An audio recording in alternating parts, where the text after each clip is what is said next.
এটা কি জিনিস গো, কি ঘষছো? আরে এটা মাটির তাওয়া। আচ্ছা। এইটা এমনি ভালো করে প্লেন জলে ধুয়েছি। হুম। এরপরে এইটাতে একটু সর্ষের তেল চারিপাশে বুলি নিচ্ছি। ঠিক আছে? আচ্ছা, কি হবে আজকে কি? একটা অন্যরকম মানে মেনু তোমাকে খাওয়াবো ভাতের সঙ্গে। সেটা আচ্ছা হলো মানে পুরো ফ্রেশ ফ্রেশ মোরলা মাছ।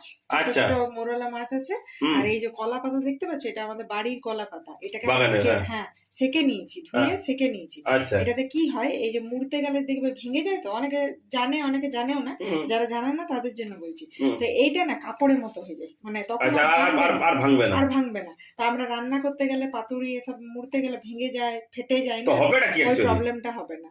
তো যাই হোক, এইটা পুরো ভালো করে সাজাবো। আর হুম। এর মধ্যে কাঁচা পেঁয়াজ, হুম। একদম ঝাল ঝাল কাঁচা লঙ্কা চিড়ে, টমেটো মানে কুচি করে সব হুম। ভালো করে মশলা দিয়ে মোরলা মাছটাকে মাখিয়ে আর আচ্ছা, পাতুরি মাছ হবে, মাছের পাতুরি। হ্যাঁ মোরলা মাছের পাতুরি, বাহ, পাতুরি। দারুণ তো জিনিস তো। আজকে একদম অন্য রকমের আর এই মাটির তাওয়াতে? মাটির তাওয়াতে, আর বাহ। একদম ধিমা আঁচে হবে, আর গরম গরম মাটির হাঁড়ির ভাত। আচ্ছা, গরম গরম মাটি। এখন মিতালি মাটিতে মেতেছে।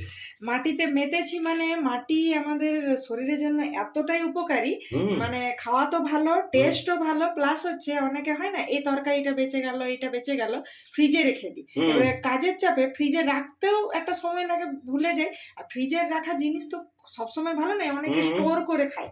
স্টোর করে খাওয়া জিনিসটা যখন বাধ্যতামূলক তখন স্টোর করে খায়। তা হুম। আমি বেশিরভাগ চেষ্টা করি আমার ফ্যামিলির জন্য যে ফ্রেশ খাবার বানাবো, যতটুকু বানাবো সে হুম, যাই হুম, বানায়, হুম। ফ্রেশ খাবার না, বানাবো, ফ্রেশই তো ফ্রেশ। খায়। হুম। তো আর আমি ফ্রেশ হয়ে সবসময় গেল। এটাই। হুম, তো হুম। এটা করি। আর মাটির পাত্রে, আর যারা মাটির পাত্রের নেশা জানেন না, হুম। একবার মাটির পাত্রের হাঁড়িতে ভাত খেয়ে কিংবা ওই মাটির পাত্রে মাংস, মাছ, তরকারি যে কোনো আপনারা বানিয়ে খাবেন, মানে মন রাখার জন্য বলছি না, ওটার টেস্ট আর সেই দিনেই অন্য কোনো অ্যালুমিনিয়াম এসব পাত্রে যখন করে দেখবেন একদম সাদা মাটা লাগে। আর এইটার মিষ্টি, একদম স্বাদটাই মিষ্টি।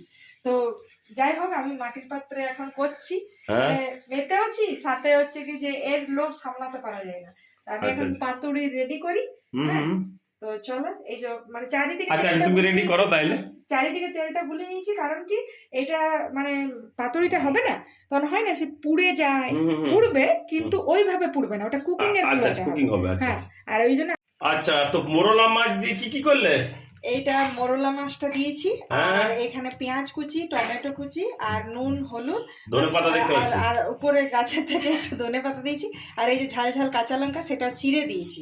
আচ্ছা। এটা তো রাজমিত খাবে না, হ্যাঁ। তো ওই জন্য আমি ইচ্ছে করে একটু বেশি করে ঝাল ঝাল বানিয়েছি। হ্যাঁ, বাহ। তো এইটাই মানে মশলা, এর আর কোনো মশলাই লাগবে না, মানে এটার যে স্বাদ না, মানে যে খাবে সে বুঝবে এটা আচ্ছা, কি আচ্ছা, স্বাদ। কাঁচা মাছটা সবকিছু দিয়ে হ্যাঁ, এরকম সমস্ত দিয়ে কিছু, মানে খাটালি নেই, খাটালি নেই। পাতা দিয়ে মুড়ে দেবো হ্যাঁ, কি? দারুন দারুন দিয়ে এইরকম। ওই জন্য দুপাশে পাতা দিয়ে দিয়েছি। হুম, হ্যাঁ, হুম, আর এই হুম, দেখো এই যে মুড়ছি না, ফাটছে না। হুম, হ্যাঁ, হুম, হুম, তো এটা এইভাবে মুড়ে দেবো। আর হুম। এ দেখো মুড়ে দিলাম, আর এইভাবে। বাহ। হুম, এরকম আমি চিংড়ি মাছও করি, শাল পাতা দিয়েও করি, কলা পাতা দিয়েও করি। তবে কলা পাতায় বেশি করি, আমাদের বাড়িতে তো কলা গাছ আছে, হুম, আমি হুম। কলা পাতায় করি। এরপরে কি করব, আমি এটাকে একটা হালকা মতো ঢাকা দিয়ে দেবো, তাহলে কুকিংটা খুব সুন্দর হবে। আর একদম কম আঁচ, এই যে গ্যাস অন করব, একদম পুরো গ্যাসটা দিয়ে দাও। সাজিয়ে নিলাম আর কি, বুঝেছো তো? বাহ, হ্যাঁ। ভালো করে সাজিয়ে গুছিয়ে তারপরে একে গ্যাস মানে জেলে দিয়ে বেশ রান্নাটা শুরু হয়ে গেল। আর আমাকে এগুলো দেখতে হবে না। আর এদিকে এদিকে আমি বসে গেছে হুম, কুমড়া। কুমড়ো আলুর তরকারি, একদম মানে মিষ্টি কুমড়ো এটা। আচ্ছা, মিষ্টি হ্যাঁ, কুমড়োর তরকারি। তো ব্যাস, আর গরম গরম ভাত, চাটনি থাকবে সাথে। জমে যাবে। হ্যাঁ।